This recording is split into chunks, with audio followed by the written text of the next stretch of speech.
अस्सलाम वालेकुम नाज़रीन, प्रोग्राम समाज के साथ मैं हूँ आपकी मेज़बान अफीफ़ा राव।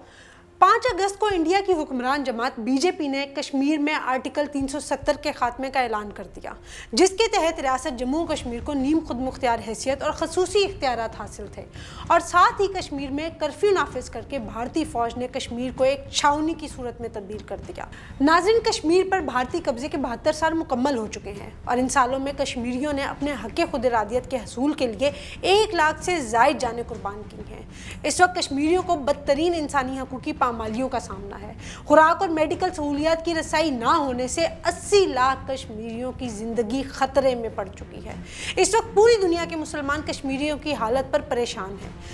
इसी परेशानी के सबब चंद रोज़ कबल बरतानिया के एक फलाही इदारे अल मुस्तफ़ा वेलफेयर ट्रस्ट की जानिब से मकबूजा कश्मीर के महसूर भाइयों तक इमदाद भेजने की कोशिश की गई,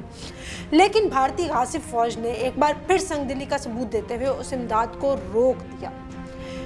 इस पर तो हम बात करेंगे ही, लेकिन इसके साथ साथ बात होगी इंडिया से मुतल्लिक कुछ उनके अंदरूनी मामलात की। नाज़रीन, 5 अगस्त के इस फैसले के बाद कश्मीरियों के साथ साथ इंडिया में मौजूद दूसरी अलहदगी पसंद तहरीकों में भी बहुत तेज़ी आ गई, जिसके नतीजे में हमने देखा कि नागालैंड की रियासत ने 14 अगस्त को अपनी आज़ादी का ऐलान किया। उन्होंने अपना कौमी तराना जारी किया और इसके साथ साथ अब हाल ही में मणिपुर की रियासत, जिसने एक अलहदा रियासत के तौर पर बरतानिया से आज़ादी हासिल की थी, मगर 1949 में भारत ने इस पर गासिबाना कब्जा कर लिया था, जिसके बाद से वहाँ अलहदगी की एक तहरीक चल रही थी। लेकिन अब मणिपुर के महाराजा ने लंदन में प्रेस कॉन्फ्रेंस की है और उन्होंने उसमें मुल्क बरतानिया को एक करारदाद भी पेश की है कि नरेंद्र मोदी के भारत में अब हमारे लिए कोई जगह नहीं। मोदी के शिद्दत पसंदाना ख्यालात की वजह से अब उनका इंडिया के साथ रहना नामुमकिन हो चुका है। और उसके साथ ही आज हम आपको प्रोग्राम में ये भी बताएंगे कि भारत का आईटी सेक्टर इस वक्त 65% हैकर्स के निशाने पर है, जो भारत को किसी भी वक्त लागर कर सकता है। और फिर भारत की मैशत, जिस पर वो इतना घमंड करते हैं, वो सिर्फ चंद हमलों की मार साबित होगी। पिछले 2 माह के दौरान भारत पर बहुत बड़े साइबर हमले हो चुके हैं, जो भारत की सिक्योरिटी पर बहुत बड़े सवालिया निशान खड़े कर रहा है। दरअसल तमिलनाडु में वाक़या इंडिया के सबसे बड़े न्यूक्लियर पावर प्लांट पर साइबर हमला हुआ।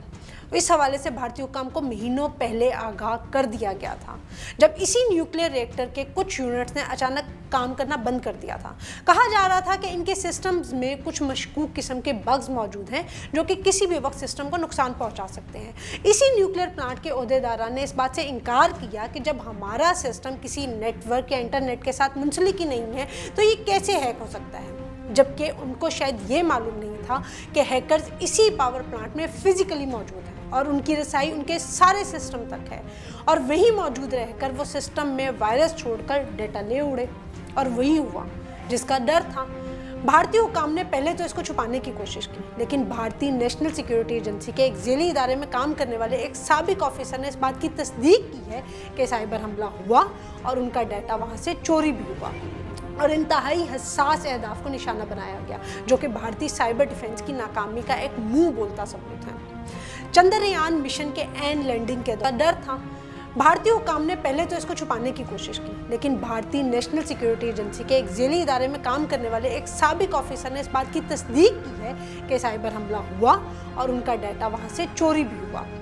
और इंतहाई हसास अहदाफ को निशाना बनाया गया, जो कि भारतीय साइबर डिफेंस की नाकामी का एक मुंह बोलता सबूत है। चंद्रयान मिशन के एंड लैंडिंग के दौरान स्टेशन से राब्ता मुनक़ता होना, जिस पर भारतीय माहिरीन को साइबर हमले का शुबा हुआ। इसके अलावा गुज़श्ता माह उनके जंगी बेड़े विक्रांत, जिसके अंदर से सारा सिस्टम चोरी हो गया, यहाँ तक कि उसका ऑपरेशनल डाटा और उसके साथ साथ फिजिकल सिस्टम्स को भी कोई चुरा कर ले गया। और इसी तरह 1 साल के दौरान ब्रह्मवस मिसाइल का डाटा भी चोरी हुआ और भारत के आर्मी चीफ ने इस बात का एतराफ़ भी किया कि उनका ऑपरेशनल डाटा लीक हुआ है। तो नाजरीन, आप इस बात का अंदाज़ा खुद लगा सकते हैं कि जो आईटी एक्सपर्ट अपने मुल्क का निज़ाम ना बचा सके, जिनकी छोटी बड़ी मालूमात दुश्मन के निशाने पर हो, जिनकी मिसाइलों से लेकर एटमी पावर प्लांट तक सारी मालूमात हैकर्स चंद मिनटों में चुरा लें, तो क्या हिंदुस्तान एरोनॉटिकल लिमिटेड, भारतीय बैंक और स्टॉक एक्सचेंज के साइबर अटैक से महफूज रह सकते हैं?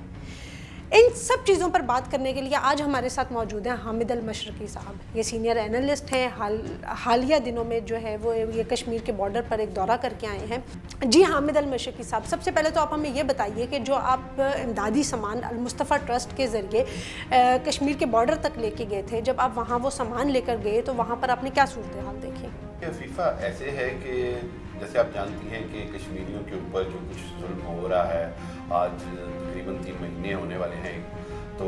ये जो कर्फ्यू है इसमें सबसे ज़्यादा जो इफ़ेक्ट हो रही हैं वो फैमिलीज़ हैं और बच्चे हैं और बूढ़े हैं और जिनके पास दवाइयाँ नहीं हैं। तो अल-मुस्तफ़ा वेलफेयर ट्रस्ट यूके जो है ये इन्होंने बड़ी मतलब मेहनत से और काबिज से और वहाँ पे मसाजिद से और दूसरे तरीक़ों से इनके लिए चंदा इकट्ठा किया, फिर उस चंदे के साथ इमदादी सामान के 100 ट्रक तैयार किए। इसमें मतलब कोई ऐसी चीज़ नहीं थी बल्कि सिर्फ बच्चों के लिए खाने पीने की अशिया, दूध और दूसरी चीज़ें और फिर भी थोड़ी दवाइयाँ थीं, और आगे मौसम आ रहा है इस तरह का, सर्दी आ रही है, उसमें कंबल और वो दूसरी अशिया थी और ज़्यादातर अजनास और खाने की चीज़ें थी। और हमने बिकॉज यूनाइटेड नेशन की जो जितनी भी करारदादें हैं और यूनाइटेड नेशन में ह्यूमन राइट्स की एक यूनिवर्सल एक करारदाद है जिसके मुताबिक दुनिया में कहीं भी अगर कहीं भी इमदादी सामान पहुँचाना मकसूद हो और हालात इस तरह के हों तो उसमें रेड क्रॉस और रेड क्रेसेंट की ये जिम्मेदारी है कि वो सामान को उन अफेक्टिव इलाकों तक पहुंचाया जाए। इसी नहीं, लेकिन हामिद साहब वो आपने बात ठीक की कि एक ज़िम्मेदारी बनती है किसी भी माशरे की, जहाँ पर कोई भी जब माशरा एक इतना जुल्म सितम देखता है तो उसकी ज़िम्मेदारी बनती है कि वो आगे बढ़ें और जो है अपने साथी इंसानों की जो है वो मदद करें। लेकिन इस ख़ास इवेंट के हवाले से एक जो सबसे बड़ा कंट्रोवर्सी सोशल मीडिया पे सामने आई वो ये था कि आप लोगों ने इंडिया की तरफ से कोई परमिशन नहीं ली कि आप वहाँ सामान ले जा सकते हैं या कुछ और आप लोगों ने एक कलेक्शन स्टार्ट कर दी, लोगों से चंदा इकट्ठा करना, सामान इकट्ठा करना शुरू कर दिया, जो कि सोशल मीडिया पे कुछ लोगों के, मैंने जैसे रिफ़त वानी का एक पैगाम पढ़ा कि जी लोग कश्मीर का नाम लेके इस तरह से सारी चीज़ें जमा कर रहे हैं और शायद उनको डाउट था कि वो सामान वहाँ तक पहुँच नहीं सकता। नहीं, देखिए मैं 2 चीज़ें इसमें क्लैरिफाई कर दूं। एक तो ये कि मेरा इस फाउंडेशन के साथ ज़ाती कोई मुलाजमत या कोई ताल्लुक़ नहीं है। हम इंसानी बुनियादों के ऊपर कि यूके से एक जर्नलिस्ट की हैसियत से और हम पाकिस्तान में एनालिस्ट के साथ काम कर रहे हैं तो हमने इनको ज्वाइन किया। लेकिन जहाँ तक इनका इमदादी सामान इकट्ठा करने की वैलिडिटी है तो इन्होंने जो इसके जो रूह रवां जो सदर हैं अब्दुल रज़ाक साजिद, उन्होंने बाकायदा इंडियन एम्बेसी को और इंडियन प्राइम मिनिस्टर को सबको लेटर्स लिखे। उसके अलावा उन्होंने दुनिया के बहुत सारे ममालिक के सदूर को ख़त लिखे कि जी हमारा मकसद ये इमदाद पहुँचाना है और हम कहीं से भी पहुँचाने को तैयार हैं, ख़्वाह वो इंडिया के रास्ते हो या पाकिस्तान में लाइन ऑफ कंट्रोल के किसी भी रास्ते से। और चकोटी से जो श्रीनगर का रास्ता है वो 2004 मुशर्रफ के दौर से खुला हुआ है, बड़ी अच्छी सड़क है, उसमें कोई प्रॉब्लम नहीं है। लेकिन ये इसी बुनियाद के ऊपर कहीं से रिस्पॉन्स नहीं आया तो इस अल-मुस्तफ़ा वेलफेयर ट्रस्ट ने ये फ़ैसला किया कि हम ये जो सारा सामान है ये हम रेड क्रेसेंट के हवाले कर देंगे कि अगर हमें नहीं भी जाने देते या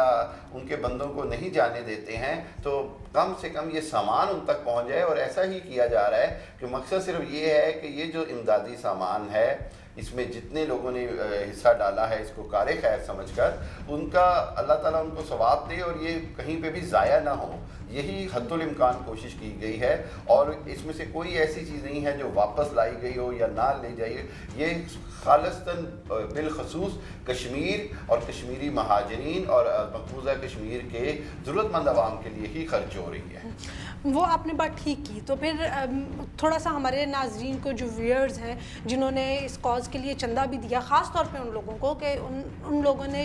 जो भी कंट्रीब्यूशन किया इसमें, उनको ज़रा आप इनलाइटन करें कि आप लोगों ने किस तरह से वहाँ सामान पहुँचाया और इंडिया की तरफ से क्या रिएक्शन था। बिल्कुल, इसके अंदर ये है कि हमने बाकायदा इसकी वीडियोस भी बनाई हैं सारे सामान की, और ऐसे नहीं कि हम अकेले गए हों, हमने अपने साथ member British parliament house of Lord से लॉर्ड कुर्बान, बैरोनेस टिमोथी थॉर्नहिल और हमने जनाब 2 मेयर और फॉन्सलो हमारे साथ थे और काउंसलर्स थे। सो इसमें इस तरह था कि यूके की जो नुमाइंदगी है वो एमपीज़ और मेंबर पार्लियामेंट की शक्ल में भी थी। फिर उसके बाद हमने ये सामान जब ले जाना चाहा तो हमने बाकायदा आज़ाद कश्मीर हुकूमत को बताया और वज़ीर आज़म आज़ाद कश्मीर राजा फ़ारूक हैदर इस नेक काज में हमारे साथ हुए। उन्होंने हमें सुबह पहले वफद की शक्ल में बुलाया, उसके बाद हमें जनाब वो उन्होंने कहा जी आपकी ये नेक कॉज है, और उन्होंने देखा कि सारा सामान हर चीज़ वहाँ 100 ट्रक लगे हुए हैं। वो उस काफ़िले को उन्होंने एक तरह से साथ चले और उस काफ़िले के साथ वो लाइन ऑफ कंट्रोल तक गए। और इसमें मैं ये समझता हूँ कि जिन जिन्होंने भी जिस तरह भी चंदा दिया या कार खैर में हिस्सा डाला, میرا جہاں تک مجھے نظر آیا میرا خیال ہے کہ وہ اللہ تعالیٰ ان کا قبول کریں گے، کیونکہ اس میں مقصد یہی ہے، اور انشاءاللہ ہم کوشش یہ ادارہ بھی اور کہیں پہ بھی میری ضرورت ہوئی میں ہر کوشش کرتا رہوں گا کہ کشمیریوں کے لیے کچھ بھی کیا جائے۔ میں اس وفد میں تھا، سہیل وڈائچ صاحب تھے،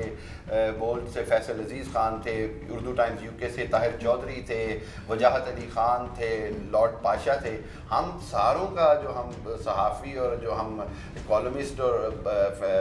ہم جو گروپ ہے ہمارا، صرف اس میں مقصد یہی تھا کہ ہم انٹرنیشنل میڈیا کو یہ دکھا سکیں کہ ہماری اسپیسیفکلی حامد صاحب، اسپیسیفکلی میں یہ جاننا چاہ رہی ہوں کہ وہ جو سامان تھا وہ مقبوضہ کشمیر پہنچا یا آزاد کشمیر میں جو زلزلہ زدگان تھا آپ لوگوں نے ان کی ہیلپ؟ بالکل آخری حل یہ بالکل بڑا اچھا پوائنٹ ہے آپ کا، یہ بڑا ضروری ہے کلیریفائی کرنا، چونکہ ہم نہیں پہنچا سکے اس کو۔ تو بیسیکلی نہ پہنچانے کے پیچھے میں انڈیا کا وہ فیس سامنے لے کے آنا چاہتی ہوں کہ ایک ضرورت کے سامان کو جس کو آپ چیک کر کے وہاں پہنچا سکتے ہیں لوگوں کو، وہ وہاں پہنچا یا نہیں پہنچا۔ یہی سب سے بڑی بدقسمتی ہے کہ جو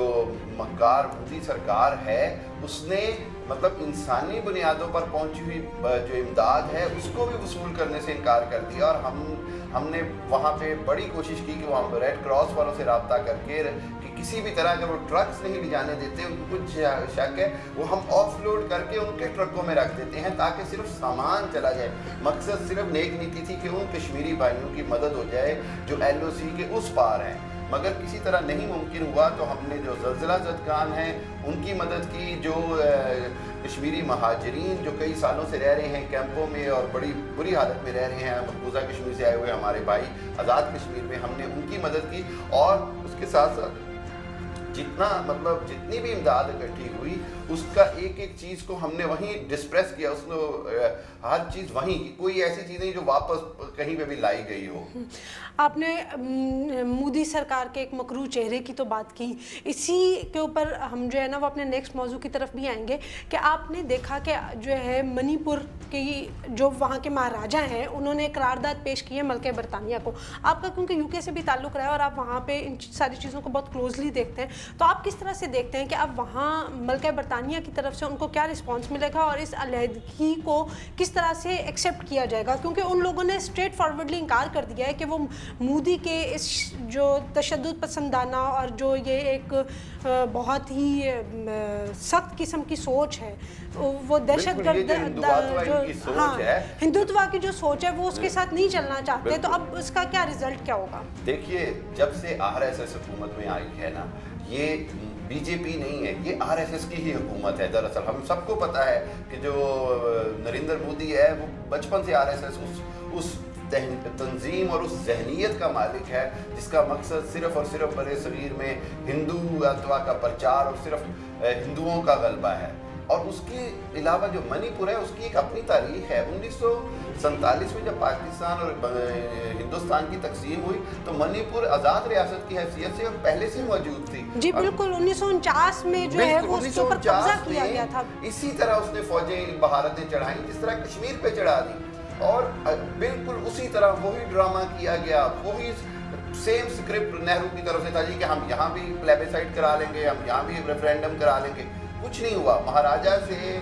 سادے کاغذوں پر دستخط تک نہیں کرائے گئے جو اس وقت کے مہاراجا تھے، زبردستی قبضہ کیا گیا، چھوٹی سی آبادی تھی، 15-20 لاکھ لوگ کچھ نہیں کر سکے۔ آج صورتحال 70 سال بعد وہاں سے سب سے جو پچھلے 25 سالوں سے جو منی پور میں ہو رہا ہے وہ بھی وہی ہے کہ جی اغوا، قتل اور ماورائے عدالت قتل اور بچوں کے اغوا اور بچوں کے جناب جنسی استحصال اور سب کچھ، مطلب ان کو انہوں نے ہولوکاسٹ سٹائل کی کالونی بنا دیا ہے، اور ان کو بڑی جو ریکارڈڈ جو ایمنسٹری انٹرنیشنل اور وکٹم کی ایک آرگنائزیشن ہے، ان دونوں نے ریکارڈڈ 2,500-3 ہزار جو ہیں کیجولیٹیز وہ باقاعدہ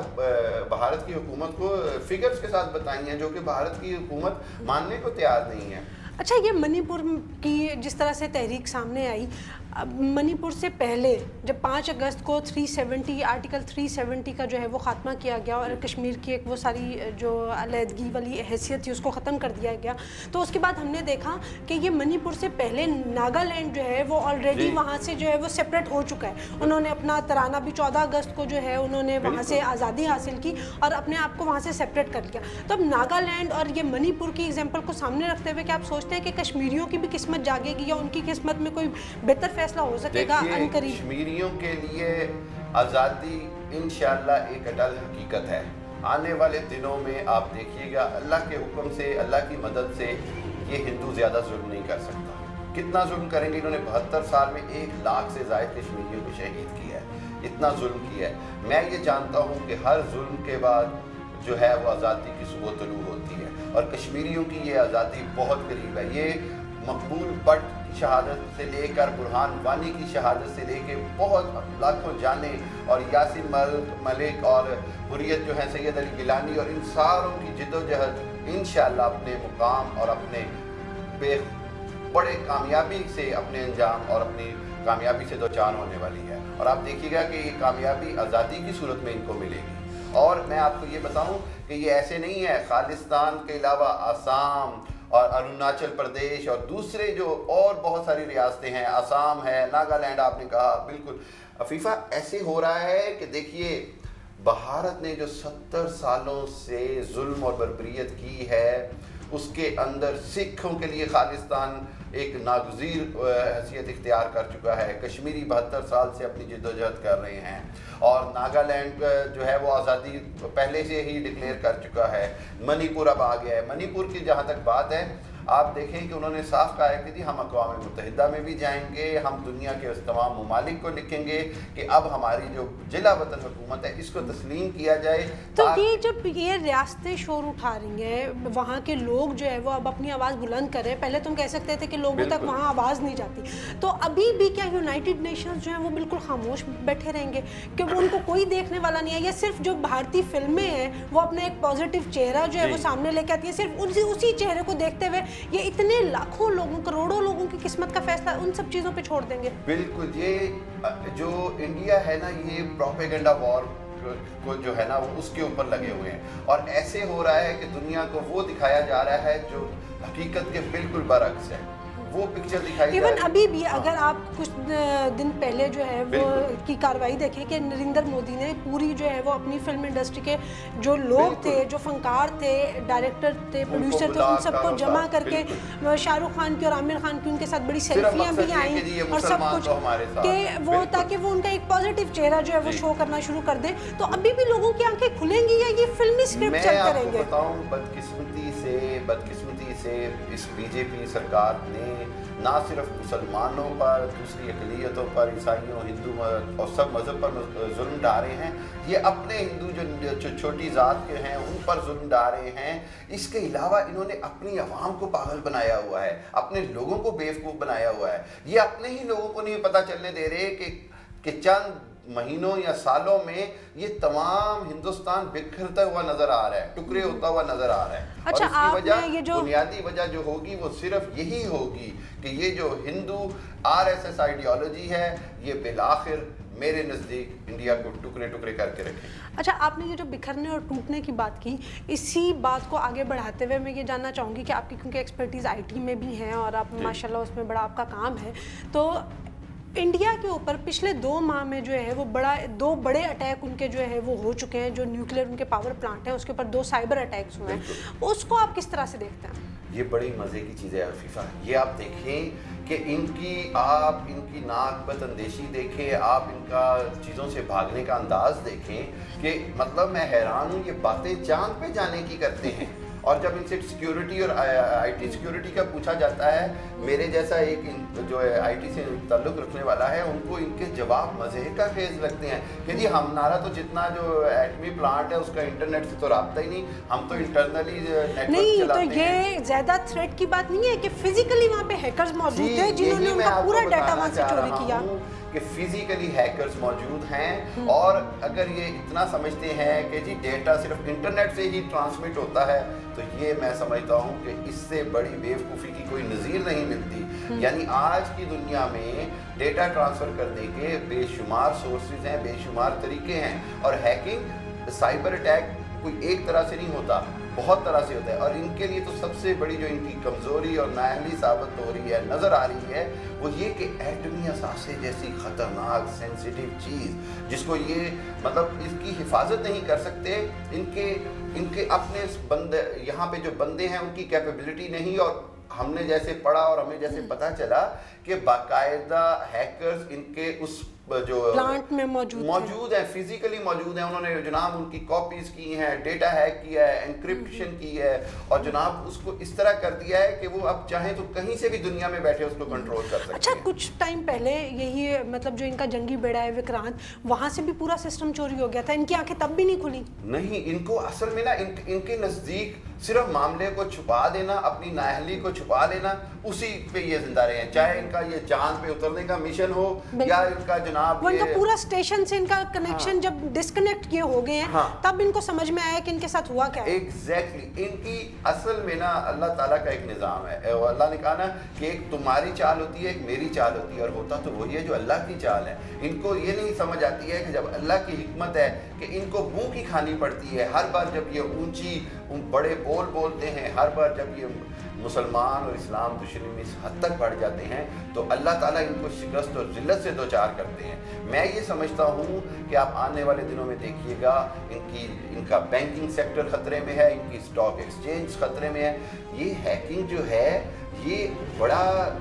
دنیا کا بہت پورا ایک نیٹ ورک ہے، اور بھارت جیسا ملک اس کو ڈیفینڈ کرنے میں بالکل ناکام ہو چکا ہے۔ اچھا، اور خود بینکنگ کو سلیکون ویلی اور یہ ساری چیزوں سے مشہور کرنے والے لوگ کہ جی دنیا میں ہم آئی ٹی کی دوسری بڑی بیک بون ہیں، اور یہ ہیں اور وہ ہیں، اصل جو در حقیقت جس کو ہم گراؤنڈ ریالٹی کہتے ہیں وہ یہ ہے کہ they can not protect their own security networks. اچھا، آپ نے یہ اسٹاک ایکسچینج کی اور بینکنگ کی بات کی، تو اس پروگرام کے حوالے سے جب ہم لوگوں نے ان کے سارے وہ آئی ٹی سسٹم پہ جب ریسرچ کی، تو 65% جو ان کا آئی ٹی سیکٹر ہے وہ ایٹ رسک ہے، وہ ہیکرز کے بالکل ٹارگٹ پہ ہے کہ وہ اس کو کسی بھی ٹائم جو ہے اس کے ساتھ کچھ بھی کر سکتے ہیں۔ میں آپ کو بتاؤں ان کا جو سسٹم ہے وہ تو میرا ٹیکنیکل زبان میں کہوں تو وہ تو ڈاس اٹیکس کا بھی متحمل نہیں ہو سکتا۔ یعنی چھوٹے چھوٹے جو بیسکس ہوتے ہیں، ڈاس اٹیکس ہوتے ہیں، اور اس میں ورمز ہوتے ہیں، وائرسز اٹیک کیے جاتے ہیں۔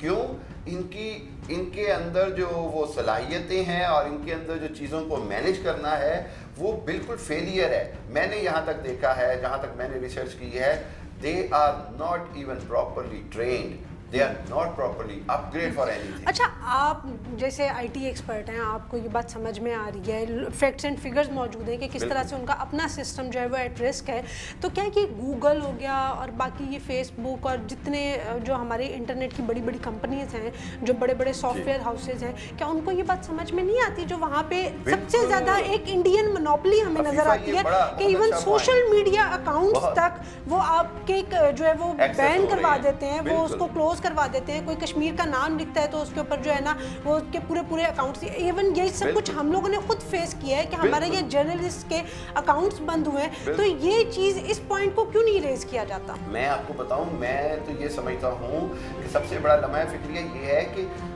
فیس بک، گوگل، یاہو، ان کے سرورز ہیں وہاں پر، ٹھیک ہے، ساؤتھ ایشیا کے اور ایشین نیٹ ورک کے سرورز ہیں، یہ کیسے ان کو سیکیور سمجھ رہے ہیں؟ میرے لیے یہ بڑا ایک سوالیہ نشان ہے۔ اور آپ دیکھیے گا آنے والے دنوں میں یا تو ان کو سرورز کہیں اور شفٹ کرنے پڑیں گے، اور آنے والے دنوں میں انڈین اکانومی کو بہت جھٹکا لگے گا۔ یہ میں اپنے تجربے سے آپ کو دنیا کو وارن کر رہا ہوں کہ اگر بھارت کی سیکیورٹی کو دیکھا جائے تو بھارت ہمیں کہنے والے خود ایک بہت بڑا سیکیورٹی رسک ہے، اور آج شاید دنیا میں سب سے زیادہ نقصان کسی بھی چیز کو اگر پہنچایا جا سکتا ہے تو وہ آئی ٹی انفراسٹرکچر کو اٹیک کر کے، ہیک کر کے اور اس کو ڈسٹرائے کر کے۔ اور حقیقت تو یہ ہے کہ یہ تینوں چیزیں بہت آسانی سے ہوتی نظر آ رہی ہیں، भारत की जो बड़े बड़े सेक्टर्स हैं, चाहे वो बैंकिंग सेक्टर हो या वो उनका दिफाई निज़ाम हो या उनका जनाब वो स्टॉक एक्सचेंजेस हों या उनकी जो बड़ी बड़ी मल्टीनेशनल कंपनीज़ के जो वहाँ हेड ऑफिस हैं, जो उनके डेटा हाउसेज हैं, ये सारे उस निशाने पे हैं। बिकॉज इनकी जो बेसिक हम टेक्निकल ज़ुबान में कहते हैं बैकबोन सिक्योरिटी, वो बैकबोन सिक्योरिटी इनकी बहुत वीक है। और मैं तो हैरान हूँ कि अभी तक इस इशू को मतलब दूसरे मीडिया पर और हाईलाइट क्यों नहीं किया जा रहा। ये बहुत बड़ा रिस्क है और गूगल और दूसरों को मेरा पैगाम है कि अपना सिक्योरिटी कीजिए और अपना वहाँ से जो डेटा वेयर हाउसेज हैं, वो जो डेटा नेटवर्क्स हैं, उनको उठाइए। आपने मीडिया हाउसेज की तो बात की, लेकिन मीडिया हाउसेज से पहले मेरे ख्याल से ये सारी जो रिस्पॉन्सिबिलिटी है वो गवर्नमेंट पे आती है। तो यहाँ पे एक लास्ट क्वेश्चन मैं आपसे पाकिस्तानी गवर्नमेंट के हवाले से करना चाहूँगी कि वो अपना एक इतना वीक पॉइंट होते हुए, एक मकरू चेहरा होते हुए, अपनी इतनी नेगेटिव चीज़ें होते हुए अगर इंडिया एक बहुत पॉजिटिव फेस अपना